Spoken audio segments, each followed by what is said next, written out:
শীতকাল মানেই পিকনিকের সময়, আর পিকনিক করতে আমরা গেছিলাম পলাশীর এই খোকা পার্কে। তো সকাল সকাল বেরিয়ে পড়লাম এই পার্কের উদ্দেশ্যে। আমরা পৌঁছে গেলাম পলাশী খুবই সকালে।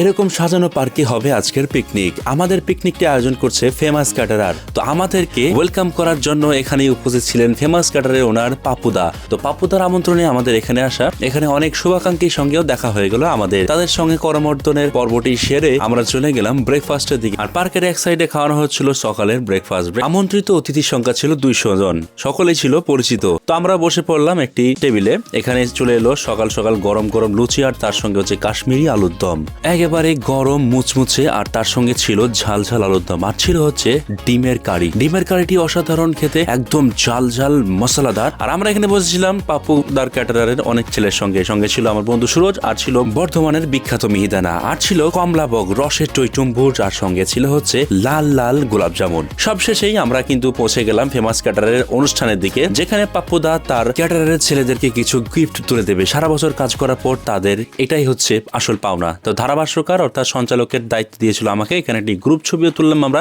সকলে মিলে। তো দর্শক বন্ধুরা, গ্রুপ ছবি তোলার পর আমরা একটু আশেপাশে ঘোরাঘুরি করতে লাগলাম। এখানে একটা ঝিল আছে, ঝিলটির সৌন্দর্য আপনাদেরকে তুলে ধরার চেষ্টা করছি এই ভিডিওর মাধ্যমে। ড্রোন ভিডিওর মাধ্যমে আমরা সেটাই তুলে ধরলাম। তাইর ভাইয়ের ড্রোন। সারা পার্কটি হচ্ছে 50 বিঘার উপরে। তো সারাদিন ঘোরাঘুরি করার পরে কিছু ফ্যান ফলোয়ার ছিল, তাদের অনুরোধে তাদেরকে সেলফি তুললাম তাদের সঙ্গে। তারপরে চলে এলাম আমরা দুপুরের খাবারে। দুপুরের খাবারে এখানে ছিল হচ্ছে অনেক কিছু, সবকিছু দেখাবো এই ভিডিওর মাধ্যমে। প্রথমে চলে এলো স্যালাড, তারপর অনেক ফ্যান ফলোয়ার্স এখানে উপস্থিত ছিল। তো তাদের অনুরোধে ক্যামেরাটা একটু ঘুরিয়ে দিলাম। অনেকেই বলছিল যে দাদা আপনার ভিডিওতে যেন আমরা থাকি। তো একজনকে বললাম ক্যামেরাটা ভাই সবার মুখের দিকে একটু ঘুরিয়ে দাও যারা খেতে বসেছে, কারণ এখানে অনেকেই আমাকে চেনে, অনেকেই আমাকে জানে, অনেকে আমার ভিডিও দেখে। তাই করতেই চলে এলো হচ্ছে এখানে গরম গরম ধোঁয়া ওঠা বিরিয়ানি। আর বিরিয়ানি দেখলে লোম সামলানোই মুশকিল। বিরিয়ানি যেখানে নামিয়েছে সেখানে পাপ্পুদার ইনভিটেশনে এরকম একটা পিকনিকে উপস্থিত হতে পেরে নিজেকে দারুণ লাগছে। তো প্রথমেই কিন্তু মাংসটা ছেড়ার চেষ্টা করলাম। প্রচুর গরম হওয়াতে আলু আর একটু রাইস মেখে নিয়েই মুখের মধ্যে চালান করার জন্য প্রস্তুত হলাম। মুখে চালান দিতেই বিরিয়ানির যে আসল টেস্ট সেটা কিন্তু চলে এলো মুখে।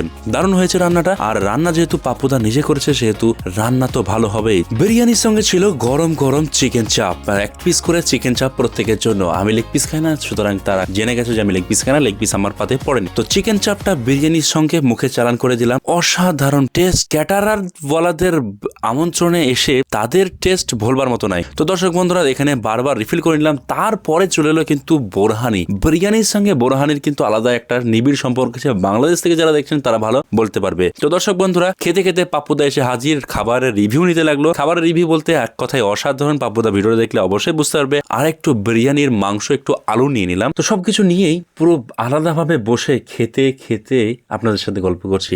বিরিয়ানি কার কার ভালো লাগে এবং কিসের বিরিয়ানি আপনাদের ভালো লাগে অবশ্যই কমেন্ট সেকশনে জানাতে ভুলবেন না। আর পলাশীর এই বিখ্যাত ফেমাস ক্যাটারারের আয়োজিত কোনো ক্যাটারিং বা কোনো বিয়ে বাড়িতে যদি আপনি খেয়ে থাকেন তাহলে অবশ্যই কমেন্ট সেকশনে জানাবেন। তাদের আচার ব্যবহার আপনাদের কেমন লেগেছে সেটাও জানাবেন। আর যদি আপনাদের সামনে কোনো বিয়ের কন্ট্রাক্ট তাহলে সেটাও কিন্তু আপনারা দিতে পারবেন। তো আমরা এখানে 4 জন মিলে বসে আরামসে দুপুরের বিরিয়ানি খাওয়া দাওয়া শেষ করলাম। সো গাইস, আমাদের আজকে পিকনিক এখানেই শেষ।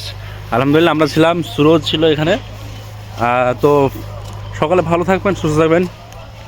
জয় হিন্দ।